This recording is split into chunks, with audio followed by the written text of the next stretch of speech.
G'day YouTube. Warbles on a lot here.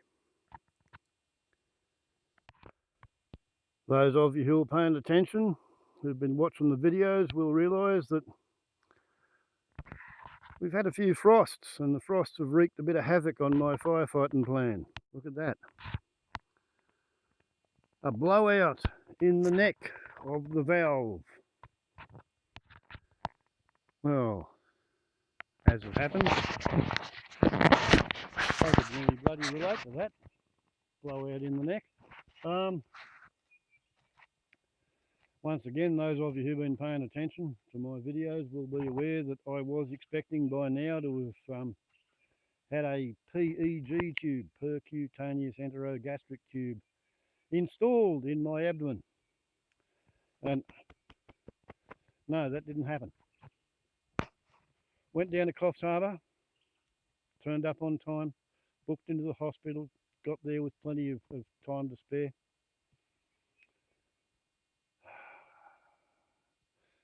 I was waiting to go into surgery, and I mentioned to the doctor who was going to be doing the job that four and a half years ago, my GP mentioned to me while he was chasing down a rickettsia infection, scrub typhoid or typhoid pox, which I apparently acquired from a confused mite, which had fallen off a kangaroo fly while I was feeding the kangaroos and the swamp wallabies one day.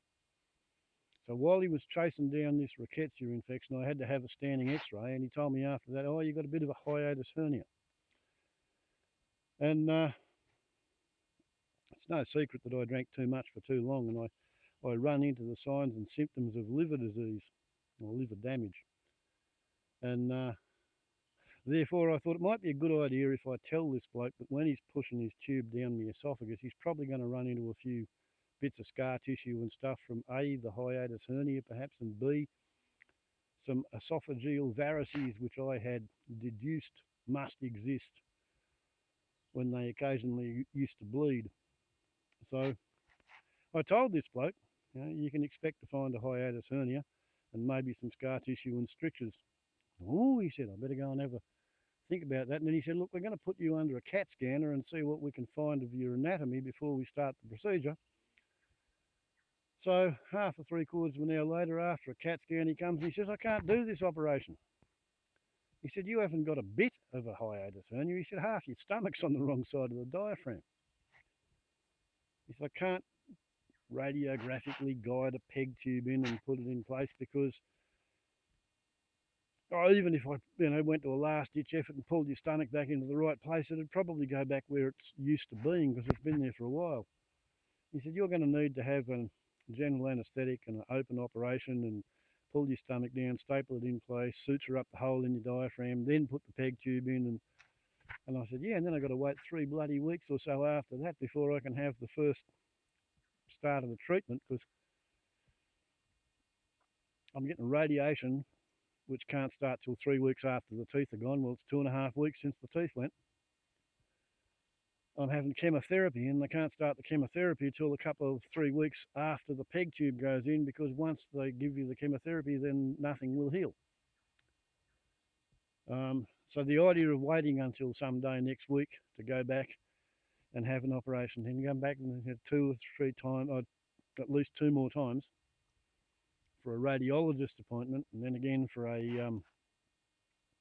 chemotherapist appointment, it really didn't appeal to me. So come home on Tuesday night, I let them think about it and mull it over on Wednesday, and then on Thursday I rang up and started traumatising the painted secretaries again. Just by being nice and not upsetting and not rude or anything, but just communicating why I feel a sense of urgency 2.5 months after I took something that was the size of the end joint on my thumb to a doctor, after I'd been watching it grow from something the size of the end joint of my little finger, and it had taken from about February to early April to make the phase change from that big to that big. And of course now you can see the bloody thing's about that friggin' big. So yeah, that was on Thursday, and Thursday afternoon they rang up and said they'd rethought everything. There's now not going to be a peg tube. The idea of putting someone through a major abdominal surgery before commencing chemotherapy just doesn't appeal to anybody concerned, not the surgeon, not the chemotherapist, not the radiotherapist, not to me. So we're going to scrap that idea.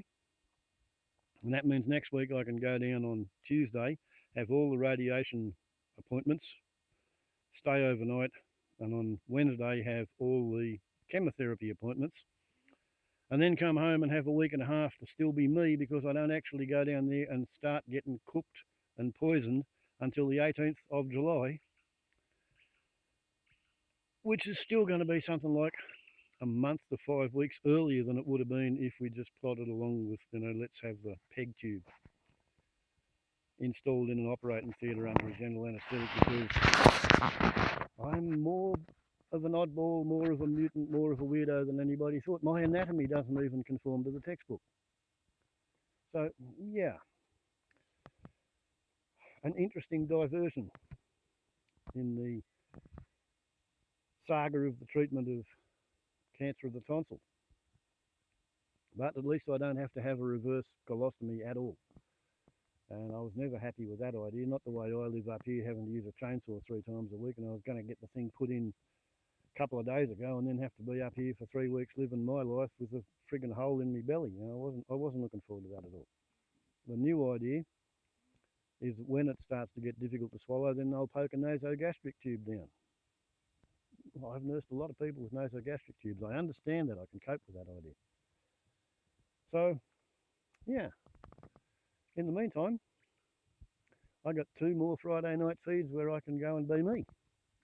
Although I won't actually really be me, because I'm pretty sure I might get to lose the beard when they're making this tight-fitting mask that's going to hold me down under the linear accelerator so they can cook me head.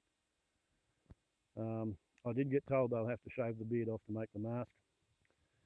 And Tuesday's appointment is a planning appointment, to plan the radiotherapy. I'm pretty sure they're going to want to take the beard off. So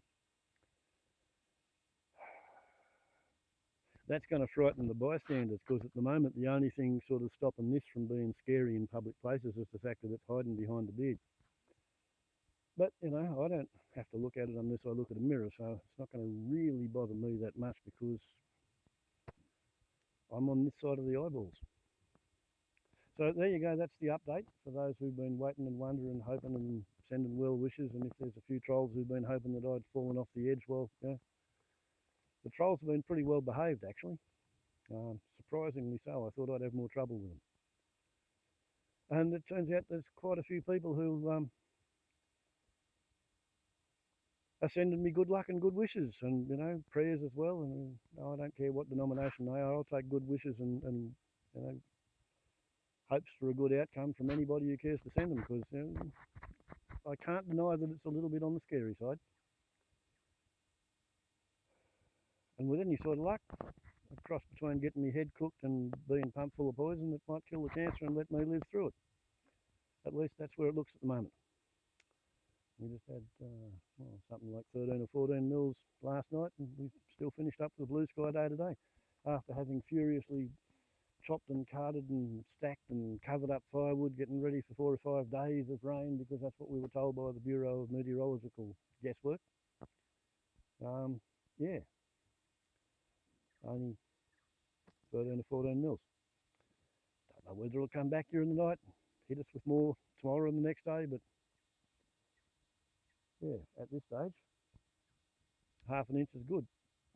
Wets down the grass, makes it that much more difficult for it to catch fire. So, warbles on a lot to YouTube. That's the update. Ciao.